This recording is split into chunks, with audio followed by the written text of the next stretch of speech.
సొమ్ము భారీగా మింగారు.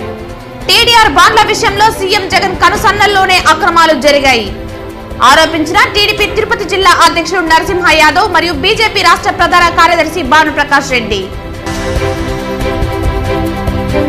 SV university నగరపాలక సంస్థలోని ఉద్యోగస్తులకు పెండింగ్ జీతాలను 24 గంటల్లో చెల్లించాలి. లేని పక్షంలో ఓట్ల కోసం వచ్చే అధికార పార్టీ నాయకులను నిలదీయాలి. పిలుపునిచ్చిన రాయలసీమ పోరాట సమితి కన్వీనర్ నవీన్ కుమార్ రెడ్డి. భారత ఎన్నికల కమిషన్ కు సూక్ష్మ పరిశీలకులు కళ్ళు చెవులు వంటివారు పేర్కొన్న జిల్లా కలెక్టర్ మరియు జిల్లా ఎన్నికల అధికారి ప్రవీణ్ కుమార్. డిసెంబర్ నెలలో అమలు పరిచిన కార్పొరేషన్ వారికి తప్పిస్తే కళ్యాణకట్టలో పనిచేస్తున్న కేకేటీ కార్మికులకు అమలు చేసిన 20,000 రూపాయలు ఇంతవరకు ఎందుకు పడలేదు ప్రశ్నించిన టీటీడీ మహిళా క్షురకుల వ్యవస్థాపక అధ్యక్షులు కె రాధాదేవి.